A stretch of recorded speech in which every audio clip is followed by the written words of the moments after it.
Mashine hizi zimeanza kazi miaka ya 70, lakini mwaka 2009 wakafunga kabisa kiwanda. Na ukiuliza madai ya kufunga kiwanda wanasema kwamba soko lilikuwa hakuna. Sasa najiuliza, hivi kweli nchini hatuna soko la tairi? Maana yake inawezekana kuna watu waliingia kuua kiwanda chetu ili wao wanufaike. Na sisi tunaomba jeshi chini ya shirika letu la Nyumbu, wakichukua wao, imani ya Watanzania dhidi ya jeshi ni kubwa. Na nyinyi mtu mfahamu ya kwamba, fikiria sisi watu wa local government, mimi niko serikali za mitaa na serikali kuu, tukinunua tu matairi ya kwamba halmashauri zote nchi nzima, hivi kweli soko hakuna?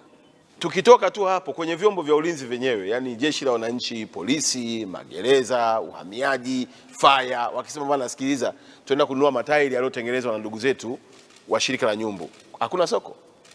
Hapo bado hujaongelea mawizara mengine, na kubwa zaidi hujaongelea imani walionayo wananchi dhidi ya jeshi lao la wananchi.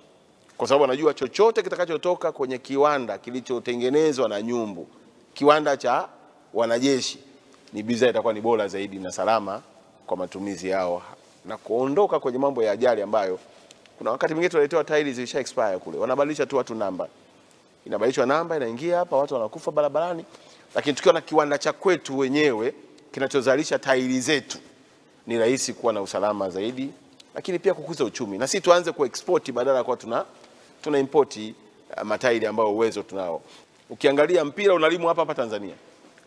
Na kama mnakumbuka ukifuatia Arusha Economic Forum, katika mjadala wetu tuliongea na waziri wetu wa viwanda na biashara kwamba tunataka kiwanda chetu cha General Tyre kifanye nini? Kifufuliwe. Kwa hiyo kwa jitihada za pamoja najua haita